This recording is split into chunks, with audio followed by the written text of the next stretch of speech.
El programa Permanecer de la Vicerrectoría de Cultura y Bienestar de la Universidad del Cauca presenta Aprender en Casa, Saberes en Contexto para la Escuela y la Vida.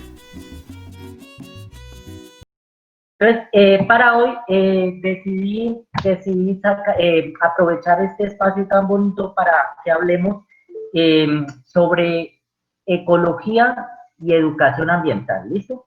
Para eso vamos a comenzar a ver una presentación que hice con mucho cariño para ustedes. Entonces, aquí ya vamos.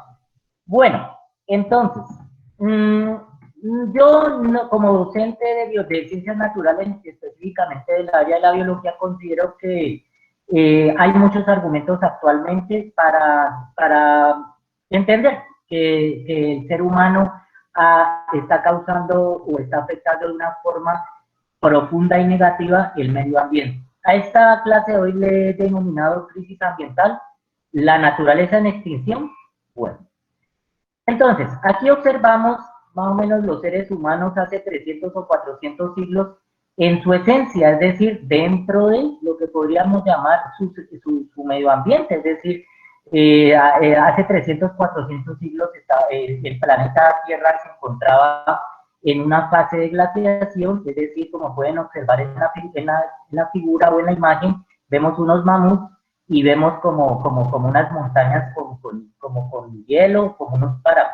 Es porque en esa época el planeta en gran parte estaba pasando por una época, una fase glacial, es decir, bastante fría, ¿listo? Sin embargo, miren que acá estamos hablando, ¿para qué vamos practicando el ser humano como especie, o mejor dicho, todas las especies de seres vivos se denominan con los nombres científicos? Vamos repasando. Entonces, el ser humano como especie, nosotros somos un animal. A veces nos consideramos sin querer, no animales, pero somos unos animales. Y el nombre científico de los seres humanos es Homo sapiens sapiens.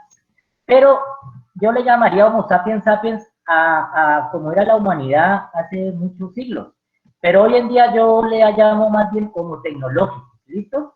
Bueno, aquí tenemos nuestro país, nuestro hermoso país, Colombia, con esos dos mares, con un mar en el Pacífico, un mar en el Atlántico, tres cordilleras, estamos en el trópico, mejor dicho, países como este no hay en todo el mundo. Sin embargo, vamos a ver qué es lo que no estamos haciendo bien los colombianos. Aquí ya estamos estudiando educación ambiental, ahorita vamos a practicar unas preguntas, pero elegí socializar estas temáticas de esta forma porque la educación ambiental es muy, por decirlo así, la podemos entender desde la vida misma.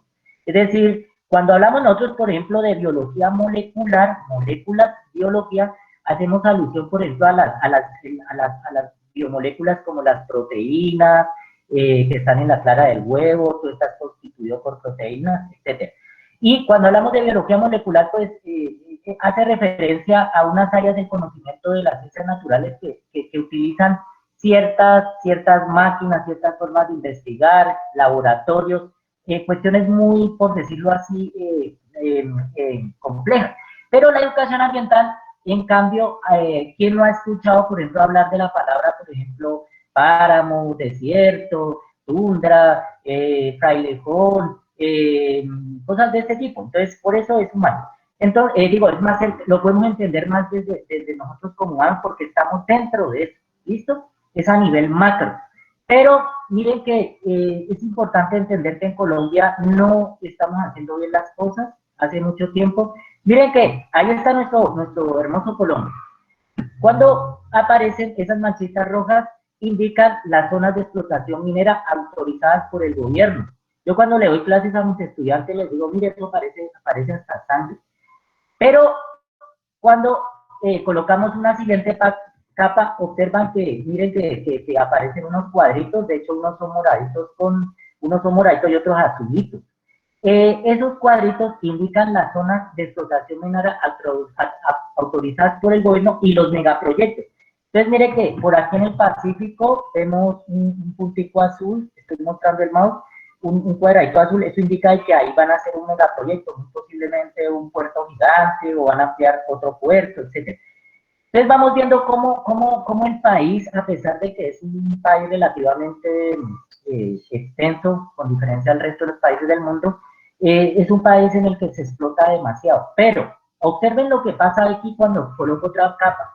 Miren, ahí tenemos las zonas mineras más los megaproyectos, pero esas zonas que aparecen como una especie de cuadros, estas son las zonas donde se van a explotar no solo los recursos, perdón, no solo minerales, sino también que se van a hacer prospecciones para la explotación petrolera. ¿Listo? Entonces, como se pueden dar cuenta, es bastante preocupante porque los actuales gobiernos se proyectan es a extraer y extraer y extraer y extraer recursos, dinero, dinero, dinero, dinero, y esto está muy mal. ¿Listo? Bueno, observen, por ejemplo, cuando nosotros hablamos de minería en esta diapositiva, observen, por ejemplo, una explotación minera en el Perú. Si ustedes observan, miren que una casita al tamaño de las casas o de los campamentos donde trabajan los mineros, y observen cómo alrededor de toda esta zona se van secando los árboles que ni siquiera han sido tumbados. Esto no es nada comparado con las grandes explotaciones mineras que hay en otras partes del mundo, sino que conseguir este tipo de fotografías no es tan fácil. Miren, el ser humano, la forma de pensar del ser humano a estas alturas del partido, y menciono estas palabras para que lo entendamos mejor. Miren estas mega excavadoras en Alemania, esto es real. Estas son, es decir, el ser humano solo piensa en extraer, extraer, extraer, y llegamos a un punto en que ya extrajimos más de lo debido. Por lo tanto, estas máquinas no deberían de existir. Pero el capitalismo como una política a nivel de casi todo el mundo determina esto, la explotación y la explotación. Y ustedes no son los que cambian esta forma de pensar. Nosotros los adultos no les estamos dejando nada. A mí no me da pena decirles, pero pues no les estamos dejando nada. O sea, tal vez alguno de ustedes en un futuro, si estudia estudia biología, ecología, se va a acordar de mí, porque miren que la pandemia, muchos científicos dan argumentos en el sentido de que ellos dicen que la crisis ambiental y los cambios climáticos tuvieron que ver con desatar la pandemia. ¿Listo? Bueno, aquí tenemos México, la capital de México, DF, la capital de la redundancia, México. Eso que observan ustedes en el cielo no es que sea neblina, ni mucho menos. Eso es el smog. Es una de las ciudades más contaminadas del mundo.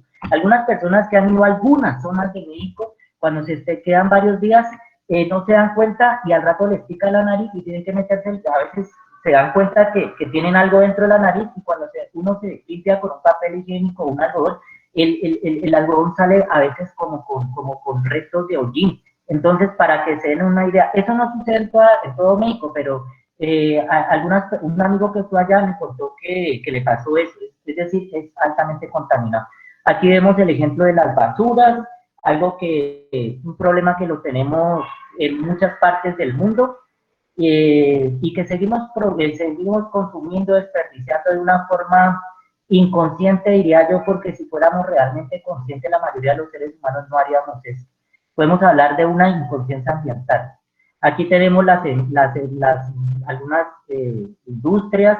Observen cómo esta industria está arrojando residuos de agua con químicos contaminantes, y pareciera ser que a la gente no le interesa, y es un error que tal vez en el futuro, las generaciones del futuro lo van a lamentar, y cuando ellos lean la historia de cómo éramos nosotros, nos van a leer a la mayoría nos van a leer como seres humanos bastante inconscientes y irresponsables, y hasta descabellado les va a parecer eso, porque cuando te han quitado tu futuro, pues ¿qué queda? Pues lamentarse y comenzar a volverse fuerte y comenzar. ¿Listo? Afortunadamente, muchachos como ustedes que están interesados por estar en esta clase ahora, eso es un indicativo de que ya les interesa. Y este es un llamado, muchachos. Ustedes son los que pueden seguir cambiando esto. Aquí vemos una imagen donde observamos un biólogo, un microbiólogo, ingenieros ambientales, etcétera, etcétera. Estas personas son las que prácticamente están pendientes del medio ambiente, y si no fuera por ellos, pues imagínense cómo estaríamos, ¿listo? O sea que ojalá se animen este tipo, a estudiar este tipo de profesiones o áreas del conocimiento porque son muy requeridas y esto es muy bello, es decir, es muy bella la naturaleza, somos eso. A veces nos salimos de la naturaleza y nos creemos homos tecnológicos. Estamos hablando de muchas cosas que pudieran parecer negativas, pero volteemos y veamos la otra cara de la moneda. Miren estas bellezas de paisajes, esto son las auras boreales en el norte, fenómenos maravillosos, casi espirituales diría yo. Miren estos paisajes tan hermosos, creo que esto no estoy seguro si es en Alemania o en Estados Unidos, pero miren la belleza de paisajes tan maravillosos. Esto es de nosotros, esto es Caño Cristales, el río de los 7 colores, es maravilloso, es una de las maravillas del mundo. Dicen que cuando uno va a Caño Cristales, su espíritu se queda y que no se quiere ir y que generalmente regresa. Es algo muy bello. Miren estos paisajes tan maravillosos en el Amazonas colombiano, una de las regiones más golpeadas por el COVID, olvidada por nuestros gobiernos, es decir, zonas bastante hermosas y bastante olvidadas, ¿no? Por eso necesitamos gente como ustedes, muchachos que comiencen a pensar en estas riquezas tan maravillosas que tenemos. Pero no pensemos tanto en riquezas como en explotación, al contrario, en riquezas espirituales de la naturaleza que tenemos que cuidar. Aquí tenemos el Pacífico colombiano, maravilloso, el Caribe colombiano, increíble, en los llanos orientales, y aquí tenemos nuestra zona, y aquí ya comenzamos a estudiar. Nosotros nos encontramos en la zona, en la región andina. Miren que en esta imagen se observa mucha deforestación. Imagínense cómo era esto cuando existían las comunidades indígenas existían antes de que llegaran los españoles. Dicen que, por ejemplo, la zona del Cauca, Popayán, Sur, bueno, el Patía ya es más bajo, más xeropítico. La palabra xeropítico hace alusión como a ecosistemas secos como los del Patía. Miren que los españoles y los indígenas que vivían aquí, cuando llegaron afirman que la zona de Popayán era de robles, y donde hay muchos robles hay mucha agua, es decir, imaginarse eso es algo muy, da pesar, ¿no? Porque pues ya no tenemos eso. Este paisaje es bastante bello, pero está bastante alterado, ¿listo? Entonces, repasemos los siguientes conceptos relacionados con la ecología y la educación ambiental. Entonces, esta clase es bastante sencilla, chicos y chicas, porque es que, como les decía inicialmente, no estamos hablando de biología molecular, ni de cuestiones de estas, sino que estamos hablando de cosas que nosotros las entendemos. Entonces, vamos a repasar 5 conceptos que los extraje de las guías, de unas guías que llaman guías activas del Ministerio de Educación, que son unas guías que resumen la teoría, los conceptos conceptuales que utilizamos en el bachillerato. Entonces, veamos qué es la ecología. Ciencia que estudia el ecosistema. Entonces, siempre acuérdate, ecología, ecosistema. Es decir, la ecología estudia las relaciones entre los seres vivos y de estos con el medio ambiente. Es una ciencia integradora de los diversos conocimientos de las llamadas ciencias naturales. Aquí para que vamos estudiando. Cuando hablamos de ecología, hablamos de ecosistemas. Y la ecología es la ciencia que estudia los seres vivos en su contexto, por decirlo así, abiótico, es decir, son todos los seres vivos y la materia inerte. ¿Listo? Bueno, ¿qué es la educación ambiental? Es la formación integral y sistemática de ciudadanos colombianos para conocer, ser y actuar coherentemente con el desarrollo sostenible. En otras palabras, la educación ambiental es como una actitud positiva para el cuidado del medio ambiente. A veces, miren, chicos, chicas, que a veces nos complejizamos con palabras complejas, aunque este no es el caso, pero a veces podemos entender las cosas de forma más humana, por decirlo así, sencilla. Entonces, podemos entender la educación ambiental como actitudes positivas hacia el desarrollo sostenible. El desarrollo sostenible quiere decir que utilicemos los recursos responsablemente, pero no cojamos tanto, por decirlo así, porque eso es como cuando uno no ahorra, el día que no le pagaron, no tiene ahorros y hasta llega. ¿Listo? Entonces, podríamos hablar de un ahorro sostenible. ¿Qué es la ética ambiental? Conjunto de normas y principios que orientan nuestras acciones para mantener la armonía con la naturaleza y con los demás seres humanos. Esta ya es miren que anteriormente yo hablaba de actitudes, la ética ambiental es muy parecida, porque ser ético ambientalmente es pues, no botar basura al suelo, es amar la naturaleza, es preocuparse por los recursos naturales, es ser político a la hora de proteger algo cuando en algún movimiento social nos dicen es que van a tumbar los árboles de tal parte, hay que movilizarse, es decir, si alguien va a dañar algo, la ética ambiental es como una emergencia, es decir, es algo que no es algo que deberíamos o no, es que hay que hacerlo, es una cuestión, es decir, mire que cuando hablamos de ética, si uno está en la calle y por ejemplo observa que hay una injusticia, usted por ética va a hacer algo. Usted no va a permitir que una injusticia se manifieste frente a sus ojos. La ética es algo como, por decirlo así, automático. ¿Sí? ¿Qué es un ecosistema? Sistema biológico constituido por una comunidad de organismos vivos y el medio físico donde se relacionan. Se trata de una unidad compuesta de organismos interdependientes que comparten el mismo hábitat. Entonces miren chicos que aquí ya vamos estudiando, vuelvo y leo, ecosistema. Sistema biológico constituido por una comunidad de organismos vivos y el medio físico. Entonces un ecosistema es todo lo vivo en el medio físico. Entonces miren que aquí estamos repasando conceptos que ustedes abordaron a lo largo de su escuela y colegio, ¿no es cierto? Bueno. Megadiversidad. La biodiversidad se refiere a la gran variedad de seres vivos y ecosistemas que encontramos en nuestro planeta. El término megadiversidad se usa para diferenciar a los territorios donde hay mayor riqueza biológica como Colombia. Entonces miren chicos que aquí entramos en algo muy bello. Todos los países del mundo no son biodiversos y bueno, digamos, bueno, aquí los puedo confundir. Es que estaba pensando en un país que se llama Islandia en el norte, que es un país casi muy en el norte, muy cerca del polo, y este país es una isla relativamente pequeña y ahí casi no hay biodiversidad. Pero entonces no nos confundamos. Digamos más bien que en el planeta Tierra hay biodiversidad, pero en algunos planetas como Colombia, Brasil y otros hay megadiversidad. Eso quiere decir que mega es mucho más que biodiversidad. Por lo tanto, nosotros somos un país rico en recursos naturales. Pero no confundamos la palabra rico con que, vamos, ahí tenemos muchos. No. Esas cosas hay que corregirlas porque es que la naturaleza no la podemos seguir viendo con la mirada del capitalismo.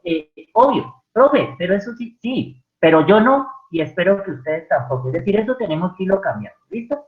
Ya gastamos todo lo que podíamos gastar y ahorita estamos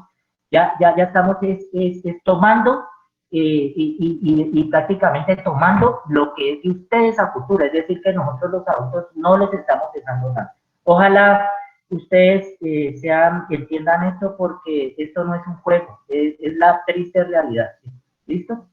Bueno, aquí voy a colocar en este diagramita otros conceptos relacionados. Entonces miren que aquí tenemos ecosistema y el ecosistema se divide en factores abióticos y factores bióticos.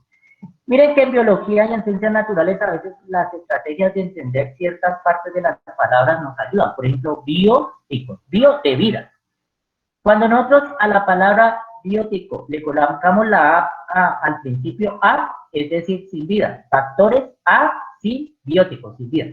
Y miren que si nos vamos por aquí, ecosistema, factores abióticos, ¿cuáles son los factores abióticos en un ecosistema? La temperatura, la humedad, el tipo de suelo, la salinidad. Es decir, lo que nosotros percibimos como una especie de materia inerte, ¿no?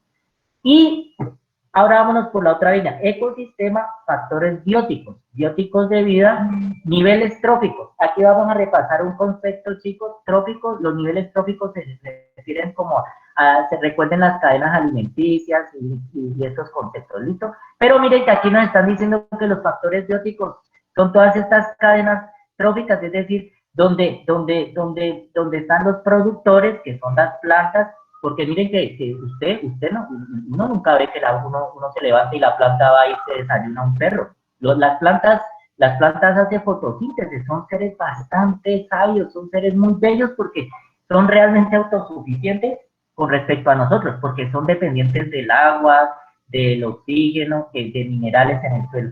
Pero sí sabemos que nosotros comemos plantas. Yo me como una naranja, una manzana, pero también los animales, hay otros animales que se comen otros animales, y recordemos que hay hongos. Los hongos, cuando vamos a salir por ahí a caminar, a veces vemos, por ejemplo, una fruta por ahí, un tronco tirado en el suelo que le están saliendo hongos, pero a veces también vemos que nos queda por allá una fruta para el jugo, se nos olvidó por allá en un cajón o debajo de la cocina, y cuando la encontramos tiene un poco de pelillos encima, son hongos. Estos organismos, los hongos, se encargan de descomponer la materia orgánica en los ecosistemas. ¿Listo? Entonces, para resumir, un ecosistema tiene una parte que digamos que son todos los seres vivos, y toda la parte inerte donde se encuentran esos seres vivos. ¿Listo? Pero ojo, muchachos, a mí a veces como biólogo, cuando hablamos de lo inerte, yo pienso que todo es como por decir, aquí no quiero confundirlo, pero todo está vivo, de hecho. Es decir, establecemos estas diferencias, pero para mí todo está vivo, ¿listo? Pero a nivel de biología hablamos de factores abióticos y de factores bióticos. Bueno, ¿por qué puse a este señor con ese cerebro ahí todo brillante y con las manos arriba? Porque ahorita vamos a requerir alta concentración. Es decir, en la anterior parte lo que hicimos fue explicar los conceptos, repasar un poco, pero más que repasar y estudiar, que es muy importante, lo que queremos en este momento es sensibilizarnos, ¿sí? Y ustedes en este momento pueden pensar, ay, a mí me gustaría estudiar biología, ecología, no importa, pero así no importa, ¿no? A mí me gustaría estudiar economía, administración, listo. Pero si tú estudias economía y todas esas cuestiones, entonces acuérdate que en este momento necesitamos que las personas que manejan la economía y el dinero también sean más sensibles con el medio ambiente, ¿listo? Entonces, a continuación, resolveremos las siguientes preguntas, a ver, 11 tipo 1, relacionadas con la ecología, y la educación ambiental. Bueno, acuérdense, chicos y chicas, que hace 8 días hablamos de tres consejos a la hora de responder preguntas, a ver, 11 en el área de las ciencias naturales.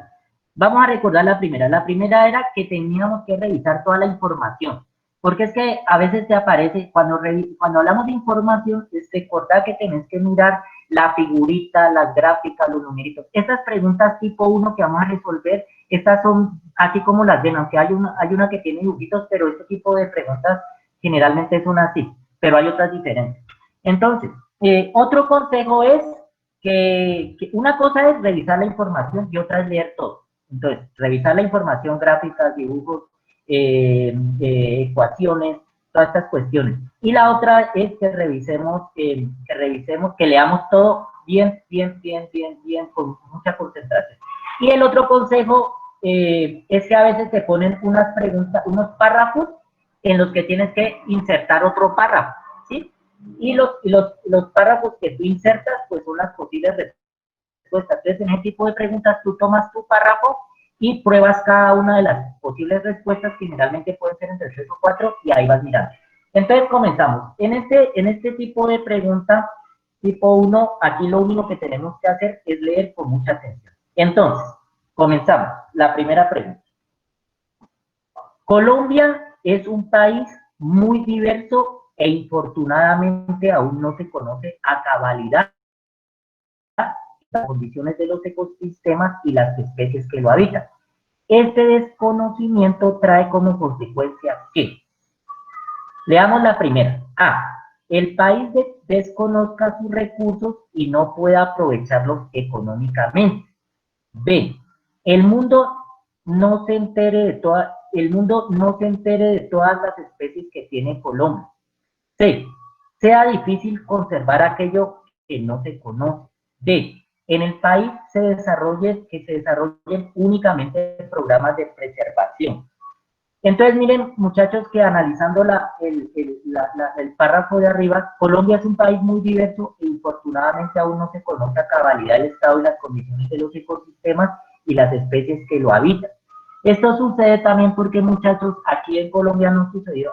Colombia es un país bastante complejo, no solo a nivel ambiental, sino a nivel cultural.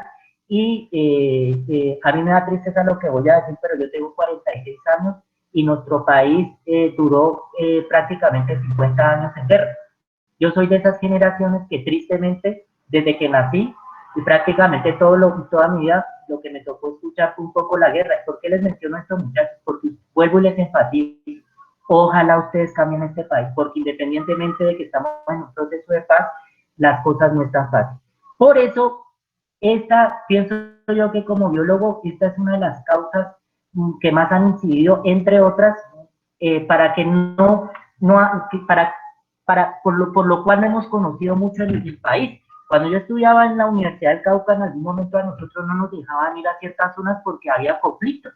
Entonces, miren que este tipo de situaciones nos han afectado. Entonces, volvamos a lo que nos compete aquí. En el país no se conoce todo. Ya mencionamos algunas de las a qué se ha debido eso. Pero también en Colombia, como sabemos, es mega diverso. Entonces, como es tan diverso, necesitamos muchos biólogos, botánicos que estudian plantas, entomólogos que estudian insectos, ornitólogos que estudian pájaros, etcétera. Y entonces, tal vez entre ustedes hoy están presentes algunas personas que van a ayudar a investigar más qué tenemos en cuanto a diversidad. Entonces, miren que analicemos esto. Nos están diciendo que en Colombia no se conoce todo. Entonces, ¿qué pasa si no conocemos todo? Este desconocimiento trae como consecuencia que, miren que la A dice, el país desconozca sus recursos y no puede aprovecharlos económicamente. No, esta no, por la sencilla razón de que estaríamos diciendo que solo nos interesa aprovecharlo económicamente. Cuando ustedes vayan a responder preguntas de tipo educación ambiental, ecología, medio ambiente, siempre métase en su cabecita que yo voy a mirar todo con una mirada de preservar, de cuidar. Y esa palabra aquí, aprovecharlo económicamente, no es precisamente esto. Esto sería para una persona que solo piense en el dinero, tipo de personas que ya está mandada a recoger, porque, pues, ¿cómo vamos a sobrevivir si nos vamos a consumir todo? Eso es ilógico. Veamos la B. Que el mundo no se entere de todas las especies que tiene Colombia. ¿Cómo así? O sea, que nos están diciendo que no le digamos a nadie que tenemos para que no se enteren. Bueno, eso no tiene ninguna lógica. Que sea difícil conservar aquello que no se conoce. Bastante interesante. Porque si uno no conoce, uno cómo va a cuidar lo que no conoce. O sea, eso es ilógico. Miren que a mí me parece que es esta. Sin embargo, leamos la D. En el país se desarrollan únicamente programas de preservación. Bueno, ¿cómo hacía?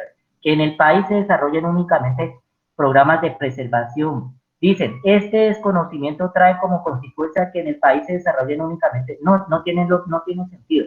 Entonces, aquí la respuesta es la C.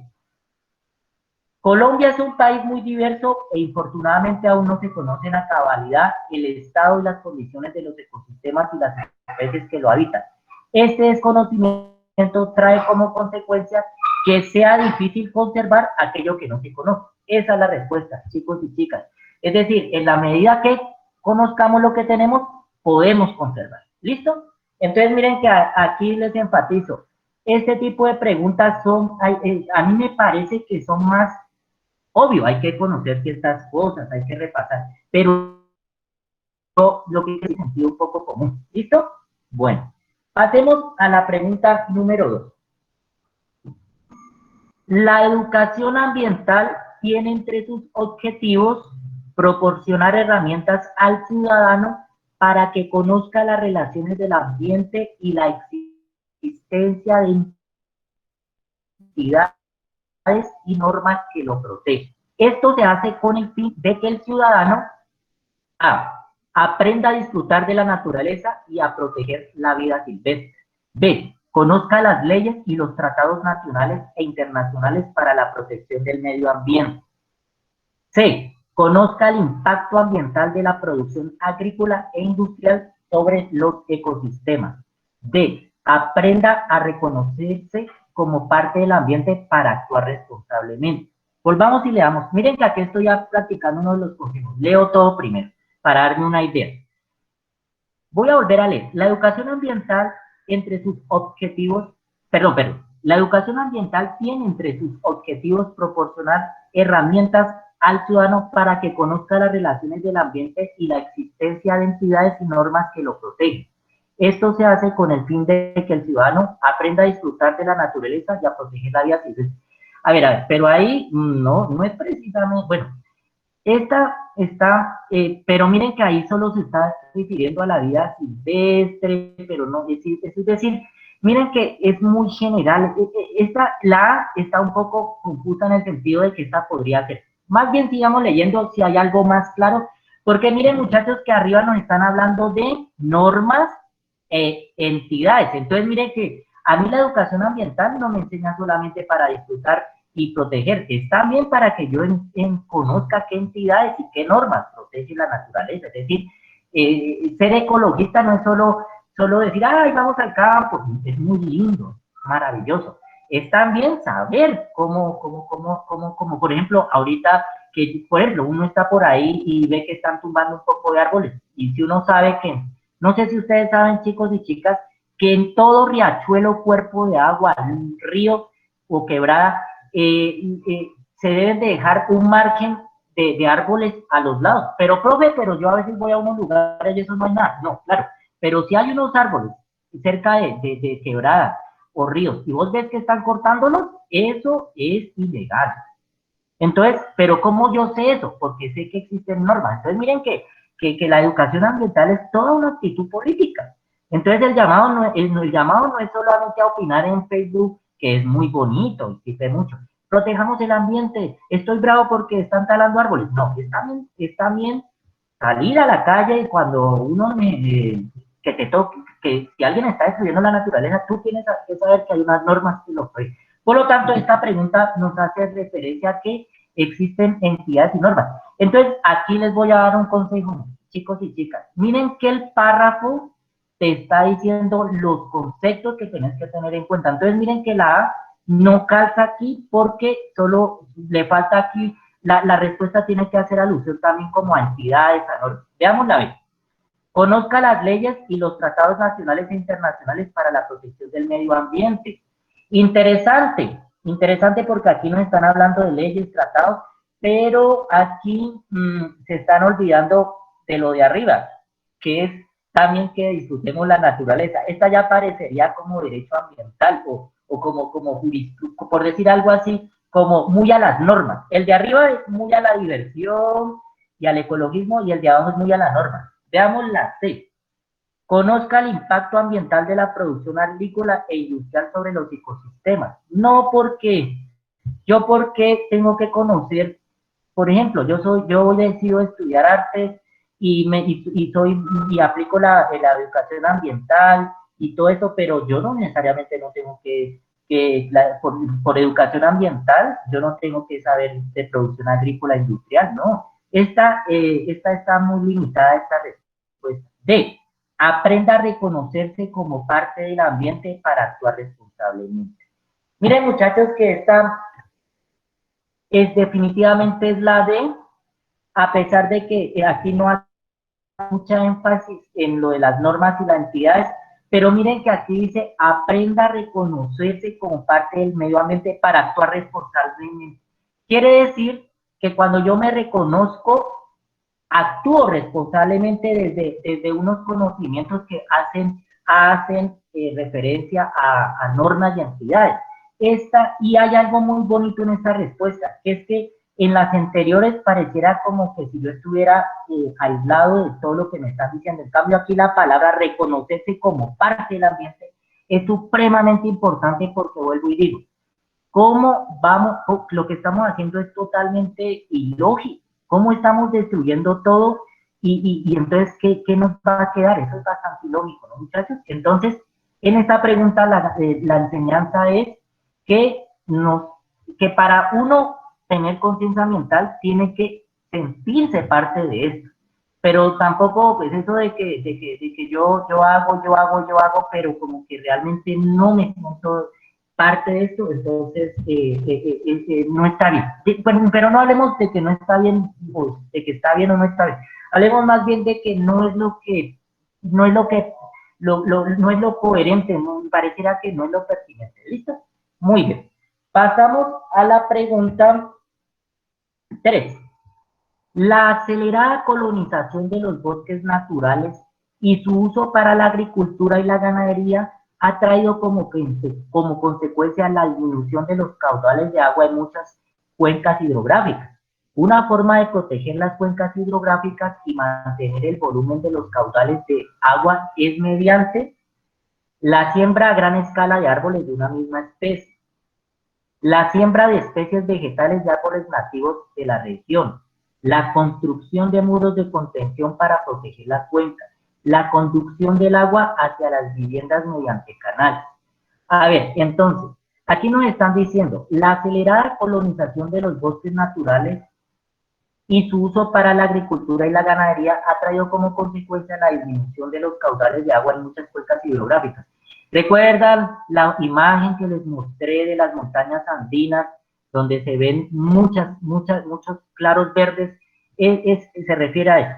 Una forma de proteger las cuencas hidrográficas y mantener el volumen de los caudales de agua es mediante la siembra a gran escala de árboles de una misma especie.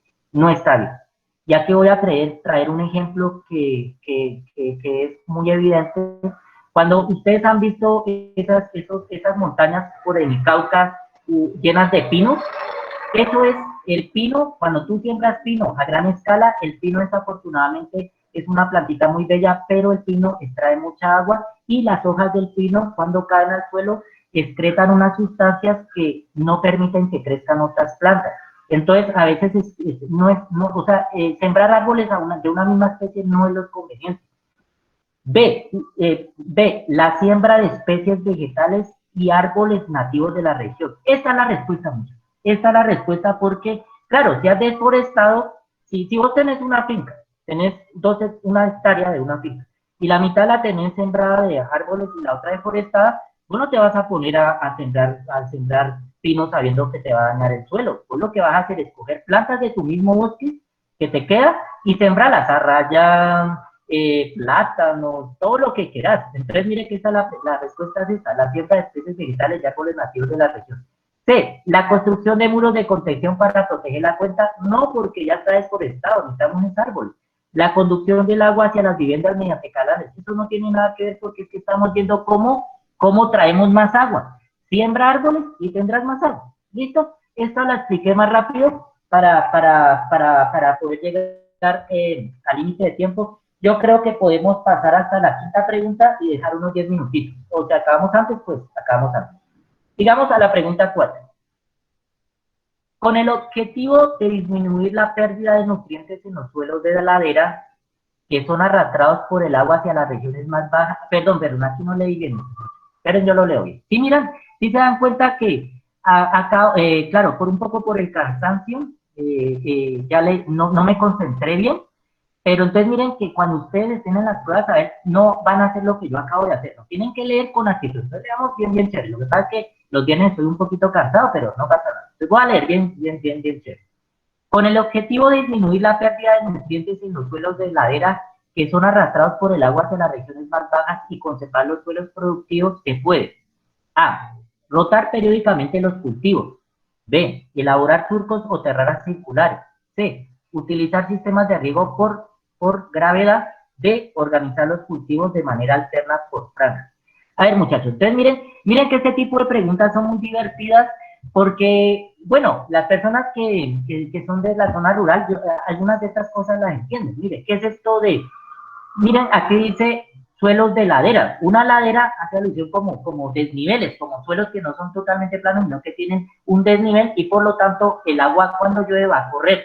El problema es que si no hay capa vegetal en esa pendiente, pues cuando llueva se va a llevar la tierra y va a causar más erosión. Entonces nos están diciendo que si tenés unos suelos así, cómo los puedes adecuar para que pues la erosión no continúe y pues que el suelo se comience a recuperar y pues que puedan crecer las plantitas y así sucesivamente. Entonces aquí nos están diciendo que cómo hacemos. Entonces, a ver, analicémosla. Rotar periódicamente los cultivos.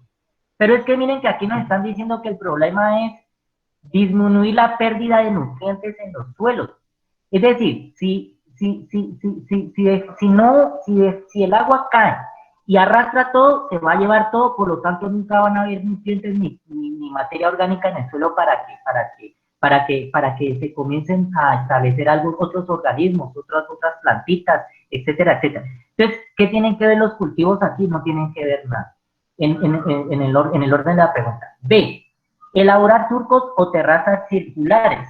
Bueno, de una vez les voy a decir, muchachos, esta es la respuesta para que aprendamos. Algunos deben de conocer esto, pero otros no. Claro, lo que pasa es que los surcos o terrazas circulares, cuando tú haces esto, lo que pasa es que el agua no va a pasar como cuando nosotros nos tiramos por un rodadero, sino que el agua va a tender a caer en el siguiente escaloncito, pero y se queda ahí el agua. Entonces ahí el agua no va a correr como un río derecho, fluido, sino que va a tener sus obstáculos, por lo tanto se va a retener.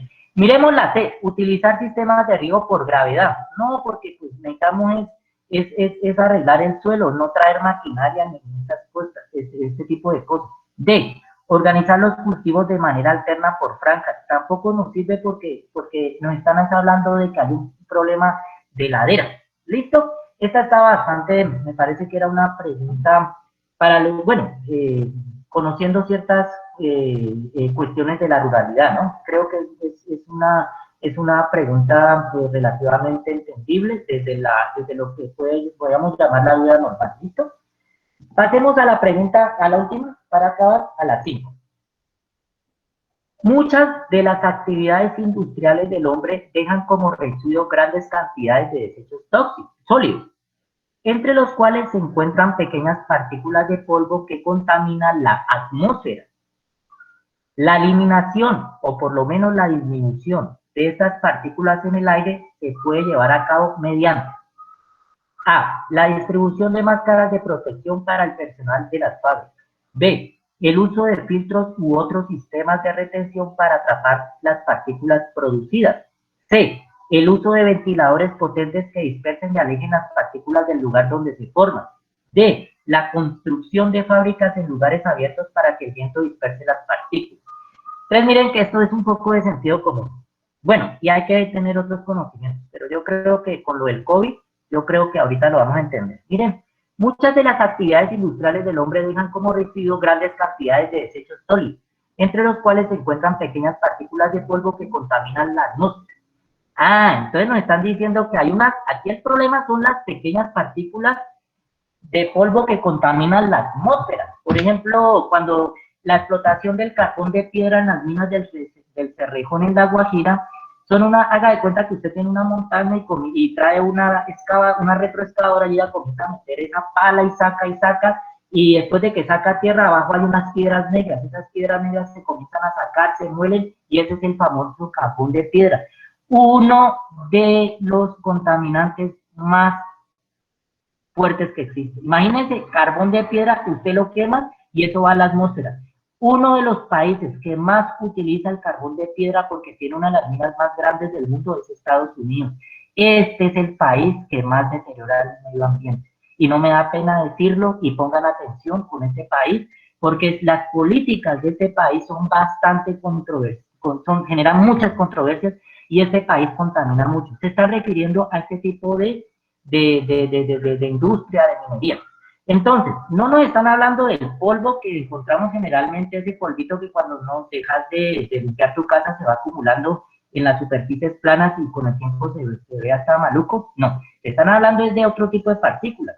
Por ejemplo, acá en Medellín se encontró un agente supremamente irresponsable que no le interesa el medio ambiente sino el dinero. Estaban incinerando baterías de motos y de carros. Imagínense, eso hay que hacerlo en unas condiciones especiales, eso no se tira a la calle, no hay que llevar unas partes especiales porque tiene unos contaminantes supremamente tóxicos. En Medellín, en las periferias se encontraron unas personas que tenían unos quemaderos de esos. Y en Medellín se han encontrado muchas partículas microscópicas que son hasta cancerígenas. Entonces, en la industria a veces encontramos formas de trabajo en las que trabajan en que se producen cosas muy tóxicas. Aquí nos están preguntando por unas partículas. Entonces, analicemos esto. Nos están diciendo, ¿cómo eliminamos y disminuimos estas partículas en el aire? Entonces, la distribución de máscaras de protección para el personal de las fábricas.